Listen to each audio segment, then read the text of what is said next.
Hi, I don't know who can join me, but I'm on the road. Harry and I are on the road, and I found a little time. And if you would like, we could do Daniel chapter 8. Let's see who will join me. Hi, Maria. Thanks for joining me. So nice to hear from you. I'm so glad to see you. Let's see who else will follow me on and jump on, and let's do Daniel chapter 8 together. This is going to be a powerful chapter. Good evening, Mario. Maria, thanks for being here. Crystal, thanks for joining me.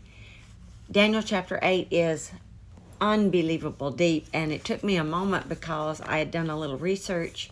Hi, Ronnie, thanks for joining me. And I wanted to make sure I had my notes because this is one of those chapters that it's not like I've taught a lot from it, and it's very ambiguous in that it's still very subjective as to who says what about prophetic word during this time. So I'm going to start, and hopefully others will join us. If not, they can watch it later. Daniel chapter 8, vision of the ram and the goat. In the 3rd year of the reign of King Belshazzar, a second vision appeared to me. This is written by Daniel. This was 2 years after the one that first appeared to me. And so here we have that 3rd year of Belshazzar, and I've told you repeatedly that numbers matter. And in this case, Belshazzar's 3rd year of reign is important because 3rd has to do with us. In the last days prophecy, it's talking to us, the bride. So this vision applies to us, not just to the historical background, which it definitely has occurred. And so there is an occurrence of history, but it is also a prophetic word for us for what's coming as the bride. Here it is, the 3rd year of Belshazzar's reign. It was a time when Babylon was securely in power. There were very little threats against Belshazzar's kingdom at this point. It deals with an emergence and a destiny of the Greek Empire. At this time that Daniel had this vision, the Greek Empire was all but non-existent. It's almost as if it hadn't happened yet, but it comes out of this vision with a vengeance. When it says, I was in Shushan, the citadel, when Daniel says this, and we're about to read it, this is talking about a fortified city, but it's also talking about the defensive core of the city. And Daniel was obviously on a business trip for the king, and that's why he made a point to say where he was and what was happening around it. It says, verse 2, I looked in the vision, and it seemed that I was at the citadel of Susa, or Shushan, the capital of Persia, which is in the province of Elam. And I looked in the vision, and I saw myself by the Ulai Canal. Now, when you've had a vision from God, you're going to understand this wording, because when you're having a vision, sometimes you're caught up and you're looking into the vision like third person. You're observing the vision, even if you're in it. You're observing it. And in this particular vision, Daniel was observing himself in a vision. So he's watching like a movie or watching like a television show. He's watching himself in this vision and what's going on. He said he saw himself by the Ulai Canal. Then I raised my eyes and looked, and behold, there in front of the canal stood a lone ram. And this is the Medo-Persian Empire. It had 2 horns. The 2 horns were high, but one horn was higher than the other, and the higher horn is in reference to the Persian kingdom, and the lower horn is in reference to the Media, or the Medo kingdom. So the Medo-Persian kingdom, the Medo part of that is the lower part, and the Persian is the higher part. Hi, Clancy, thanks for joining me. Hi, Sheila, thanks for joining me. I just had a moment, and I don't know what the rest of this trip's going to look like, so I thought I would take a moment and bring Daniel chapter 8 to you. I saw the ram, the Medo-Persia kingdom, charging westward and northward and southward. No beast could stand before him, nor was there anyone who could rescue anything from his power, from the Medo-Persian kingdom. But he did as he pleased, and he magnified himself. So Daniel is also referencing a scripture in Daniel chapter 8, verse 20, that we'll get to in just a moment. As I was observing this, behold, a male goat from Greece was coming from the west, rushing across the face of the whole earth without touching the ground. And this has a lot of reference to do with, well, the two horns representing the Persian is the higher, the Medo-Persian, the Medo half of that, the Media-Persian kingdom, which succeeded the Babylonian Empire. So when it says that it was coming from the west and coming from the south and coming from the north, it was saying that this Medo-Persian kingdom spread out fast, and it spread out in 3 different directions. And we would say this Persian kingdom would be the book of Esther, because when Xerxes was the king, that's the Medo-Persian empire that this is actually referencing to, and it took over the high main power of the world. When the Babylonian kingdom went down, the Medo-Persian kingdom is what brought it down. And so Daniel is actually seeing events that are going to occur over the next 400 or 500 years. So he said, as I was observing this, behold, a male goat from Greece, the kingdom of Greece, was coming from the west, rushing across the face of the whole earth without touching the ground. And the goat had a conspicuous and remarkable horn. Remember, this is coming from Greece. So this would be Alexander the Great. And he came at such a fast speed that it was as if he didn't even touch the ground. His speed was so fast, it would be as if he didn't touch the ground. And that's what that is referencing to. And that would be also a reference. We're going to come to this in Daniel 8, verse 21. He came up to the ram, and the ram, of course, is the Medo-Persian kingdom that is going to come after the Babylonian kingdom that is now in power. So Daniel is in the power with the Babylonian kingdom right now. Then he's prophesying the Medo-Persian kingdom will come up next. That'll be the time frame of Esther. Then after that, Alexander the Great will come out of, that was the little horn, coming out of the massive Greek kingdom that is going to come fast, it's going to come furious, and it's going to conquer. It will displace the period of time where the Esther and King Xerxes was in. Then this Greek kingdom will come into position next, and that will be Alexander the Great is the little horn that rises out of that. He came up to the ram that had the 2 horns, which I had seen standing in front of the canal, and he charged at him in the fury of his power and his wrath. In my vision, I saw him come close to the ram, the Medo-Persia, and he was filled with rage toward him, and the goat, the Greece is representative here by the goat, struck the ram and shattered his 2 horns. Both the Medo and the Persian kingdom were destroyed, and the ram had no strength to stand before him. So the goat, which is representative of Greece, threw him to the ground and trampled on him, and there was no one who could rescue the ram, the Medo-Persian kingdom, from his power. Then the male goat magnified himself exceedingly, Alexander the Great, we know, and when he was young and strong, the great horn, Alexander the Great, was suddenly broken, and in its place there came up 4 prominent horns, among whom the kingdom was divided, one toward each of the 4 winds of the heaven. And what that was, there were 4 generals or leaders underneath Alexander the Great, and those 4 leaders came up, and they took over in Alexander the Great's place.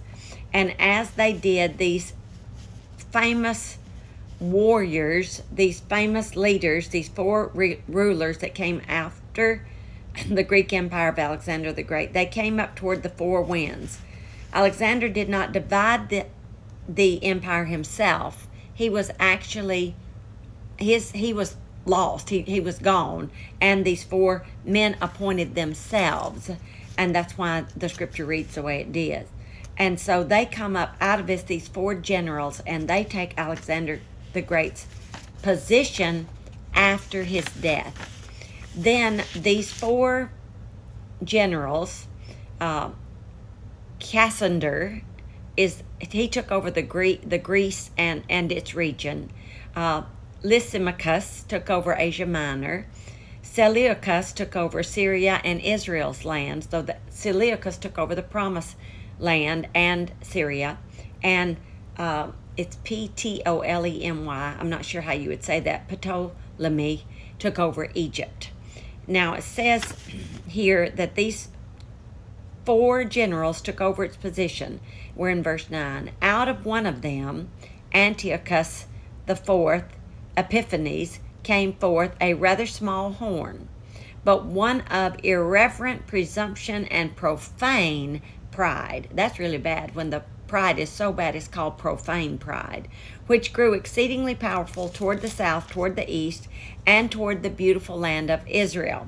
Now, of course, this is the one that we call Seleucus, but he named himself Epiphanes.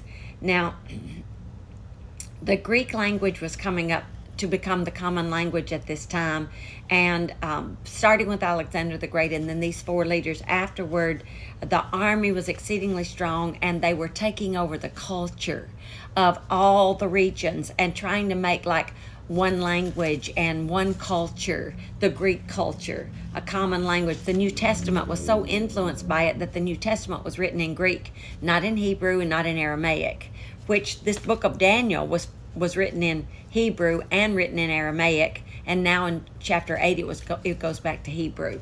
So verses 9 through 12 then talks about this strong horn arising, this little horn, the Antiochus number 4, Antiochus the fourth, Epiphanes. Now the Epiphanes is what he named himself, who ruled over Syria and the promised lands of Israel. This is about 198 BC in history, and he legitimized the area, his rule through flattery and bribery. He carried the strongest of all so far in this vision, the strongest of the Luciferian spirit, the strongest of the Antichrist spirit, and he was like a type and shadow of what's going to happen during the 7 years of tribulation. He was so evil. He desecrated the temple. He took captive the Israeli people. They weren't Israeli at this point yet, but the God's promised land and God's promised people. He carried the Antichrist spirit. He assumed this name, Epiphanes, himself, naming himself, alluding to the fact that he was a form of a deity, calling himself illustrious. The Jews twisted his name and called him Epimanes, which means madman, and he apparently was as crazy as it gets. But that's what happens when a demonic force like a Luciferian spirit or the Antichrist spirit takes over. You become a madman, and it's not the first time in the book of Daniel we've watched a king lose his mind. Nebuchadnezzar lost his mind right in the beginning, and then God restored his mind so he could accomplish what he wanted to accomplish. Remember, this madman, the Epiphanes, he was ruler over the glorious land, so over the Israel itself. He was a horrible ruler. He also ruled heavily over God's people, and he persecuted and murdered God's people and God's rulers and God's priests. He murdered them. He persecuted them. He commanded worship only for himself. He put a stop to temple sacrifices. He desecrated the temple. He opposed God and God's people. He persecuted God's people, and he wanted them to submit to the Greek culture, which of course they didn't do, so then he persecuted them all the more. Now with that kind of background history, you can see where he is a type and shadow of the Antichrist spirit that takes over during the 7 years of tribulation that is to come in our future. Out of one of these, Antiochus the fourth, Epiphanes, came forth a rather small horn, but one so irreverent, so presumptuous, so profanely prideful, which grew exceedingly powerful toward the south, the east, and toward the beautiful land of Israel. And in my vision, Daniel said, now remember, this is all a vision for him, this horn grew up to the host of heaven. In other words, just like Lucifer tried to put his throne equal to God's, this this idiot guy tried to put his position, calling himself one of the gods, saying he's in position with God, tried to make the people worship him like they would worship God. And he tried to arise to the growth of the host of heaven and cause some of the host and some of the stars to fall to the earth, and it trampled on them. So he got some of the rulers to worship him, some of the priests, some of the Israeli rulers, but in so doing, he killed them, because the devil hates all humanity. He hates those who serve him. He hates those who serve God. He hates those who say, I'm on the fence and I don't serve anybody. He hates all humanity. Thanks so much, Anna Paula, for joining me. Thanks, Patty, for joining me. So we have this time in history here, which we're reading through, and much of the reason that people don't read this is because it just seems so tedious and so historical. But you have to also look forward to the future, because it's also prophesying a period of time that's going to happen. Hi, Amy. Thanks for joining us. Indeed, it magnified itself to be equal with the commander of the host of heaven. Now remember, it magnified itself. It was not magnified by God to do this. And it took away from him the daily sacrifice, the burnt offerings, and the place of his sanctuary was thrown down and profaned. Because of the transgression of God's people, because they gave in and some worshipped him, their irreverence and ungodliness, the host will be given over to the wicked horn, along with the regular sacrifice, and righteousness and truth will be flung to the ground. The reason God allowed this to happen was because the people gave into the culture of it. The people gave in. Instead of staying righteous and holy, they gave in. So God cannot do anything that man does not put him in position to do, through our prayers, through our intercession, and through our stand. These people gave into this Antichrist spirit, and so God said, fine, he's got you because you gave in to him. I would not have given you over to him, but you gave in. Because of this transgression then, and righteousness and truth will be flung to the ground, and the horn will do as it pleases by divine permission and prosper.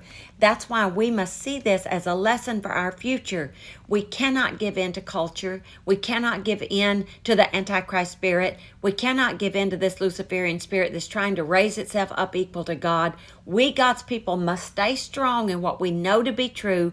We must stay righteous so that righteousness does not get thrown to the ground, especially here in our land, here in America. Righteousness must stay strong, but it's up to us to keep it in position. And truth, it says, was also flung to the ground. And if we are not living in that time right now where evil is being called good and good is being called evil, and such division is going on in the land simply because we are not standing strong, holding firm to righteousness, holding firm to unity, holding firm to truth. We can do this. God will empower us. He will strengthen us. Yes, Patty, we must stand. We must stand for righteousness. We must stand for truth. Because they didn't, this Antichrist spirit in history took over. The temple was desecrated. All the worship of the temple was stopped, dead in its tracks, and for a long period of time. Then, Daniel says, I heard a holy one speaking, and another holy one said to the one who was speaking, how much time will be required to complete the vision regarding the regular sacrifice, the transgression that brings horror, and the trampling underfoot of both the sanctuary and the host of the people? And he said to me, for 2,300 evenings and mornings, then the sanctuary will be cleansed and properly restored. And there is a division in the prophetic community of whether this actually means 3.5 years or whether it means approximately 7 years. 2,300 days would be approximately 7 years. But if you count an evening and a day, as it says here, 2,300 evenings and mornings, then it could be 3.5 years. Regardless, it's a long time for righteousness and truth to not be restored. It's a long time for the desecration of the temple to go on, for the desecration of worship to go on. It is a long time. 3.5 minutes is too long. But God allows it because the people would not stand. And I agree with you, Patty, the gates of hell shall not prevail against the church, and the church will stand. But it is our responsibility to take a stand. That's right, Sheila. Church, wake up and hear what the word is saying to the bride. Wake up, church. Wake up, bride, and take our position. Hi, Teresa. Thanks for joining us. We're in chapter 8 of Daniel, and we're in verse 15 now. Interpretation of the vision. When I, Daniel, had seen the vision, I sought to understand it. Then behold, standing before me was one who looked like a man. So God sent an angel to interpret for him. And I heard the voice of a man between the banks of the Ulai, which called out and said, Gabriel, give Daniel an understanding of the vision. Wow, that had to be the voice of God calling out to Gabriel, his prime commander, his chief archangel, under the PR angels, under the public relations angels, under this archangel. The voice came from heaven and said, Gabriel, give Daniel the understanding of his vision. So he came near where I was standing, and when he came, I was frightened and I fell face down. But he said to me, understand, son of man, that the fulfillment of the vision pertains to events that will occur in the time of the end. Now, as he, Gabriel, was speaking with me, I drifted into a deep sleep, unconscious, with my face to the ground, but he touched me and made me stand where I stood before. And when he said to the time of the end, that's in reference to the end of the Babylonian kingdom, and also to the end of time as we know it before the Antichrist comes, and then during the 7 years of tribulation. Now, he said, behold, I am going to let you know what will happen during the final time of the indignation and wrath of God upon the ungodly, for it concerns the appointed time of the end. Verse 20. The ram which you saw with the 2 horns represents the kings of Media and Persia. Verse 21. The shaggy, rough-coated male goat represents the kingdom of Greece, and the great horn between his eyes is the first king, Alexander the Great. Regarding the shattered horn and the 4 others that arose in its place, 4 kingdoms will arise from Alexander the Great's nation, which we've already discussed, although not with his power nor his heritage. At the latter period of their reign, when the transgressors have finished, a king will arise, insolent and skilled in intrigue and cunning. His power will be mighty, but not by his own power. That's the Epiphanes king that we talked about already. And he will corrupt and destroy in an astonishing manner, and he will prosper and do exactly as he wills. He shall corrupt and destroy mighty men and the holy people. And through his shrewdness he will cause deceit to succeed by his hand, by his influence. And this is where we are in history right now, with a huge spirit of deception going across our nation, going across God's people, going across our churches, bringing division and separation, when we need to ask the Lord to give us a spirit of discernment so we can see the difference in deception and truth. Hi, Mona. Thanks for joining me. Thanks, Laura, for coming in. How are you all doing today? He will cause deceit to succeed by influence. He will magnify himself in his mind. He will corrupt and destroy many who enjoy a false sense of security. Our security and our hope must only be in the Lord. Harry's been teaching this for a few years now out of Romans chapter 15. And it is the hope in the Lord and the security in the Lord only that we must look to. He will also stand up and oppose the Prince of Princes. He will oppose Christ. So what's going to be the name of the spirit that opposes Christ? He will be the Antichrist. He will also stand up and oppose the Prince of Princes, but he will be broken, and that by no human hand, but by the hand of God. The Antichrist won't be brought down by a human person. The Antichrist will be brought down by the intercession and the warfare of the church, giving God permission to destroy the Antichrist spirit. Hi, Sarah. Thanks for joining us today. The vision of the evenings and the mornings, which has been told to you, is true, but keep the vision a secret, for it has to do with many days in the now distant future. And he's talking about what we haven't even seen, the 7 years of tribulation that are to come, and the final days just prior to that. And I, Daniel, was exhausted and was sick for several days. Having a vision like this made him sick. Being in the Spirit of God made him sick. But the most important thing I think that made him sick was that he had to seal up and not even write here or share much of what he saw about the desecration and the horribleness that's going to happen during that 7 years of tribulation. And we want to be ready, and we want to be raptured, like out of Revelation chapter 3. If you haven't yet watched that on our YouTube channel, make sure you go back and watch that and see which one of the groups called the church has an absolute promise of rapture. Only 1 in 7 has an absolute promise that will be kept from the hour of trial that is coming upon the whole earth. And let me finish up here. Afterward, I got up and continued with the king's business, but I was astounded at the vision, and there was no one who could explain it. Well, of course, it's easier for us to see now because much of this has already happened in history, and we have history to go back and look at and go, oh, well, of course, there it is. But these 7 years, they're still in our future. We need to be prayed up and be ready. We need to be on guard. We need to be looking for his coming. We need to keep our hearts right. We need to not be offended. We need to not be looking for anything to have our feelings hurt over. We've got to keep our minds clean, our hearts clean, our thoughts pure before the Lord. And we must stay ready at all times, for at any time now, Jesus could come. While we were having our Daniel chapter 7 on Thursday, something significantly happened, and President Trump made the announcement even while we were doing our live Bible study in Daniel. And one of the things that were prophesied in that very scripture of Daniel 7 happened while we were doing our Bible study. So let's stay on guard. Let's stay in place. Don't come off the wall. We fight and bring down discouragement. We cast down imaginations. We take every thought captive, and we stand before the King. Thanks so much for joining me. I don't see any other questions.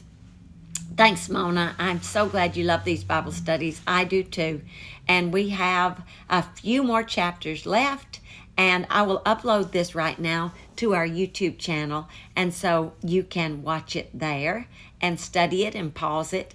And please, over the weekend, watch many of our YouTube videos because we are out preaching this weekend. If you're in the Westlake, Ohio area, we'd love to have you. Services are at 9:15 and 11 tomorrow here at the Ascent Church on Crocker Road.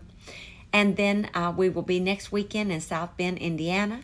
So join us when you can right here on live Instagram for Bible study, but also go to our YouTube channel and watch and subscribe and give us a thumbs up and make comments there on YouTube. All of that helps us. We love you, we appreciate you, and we thank God for you. God bless you today.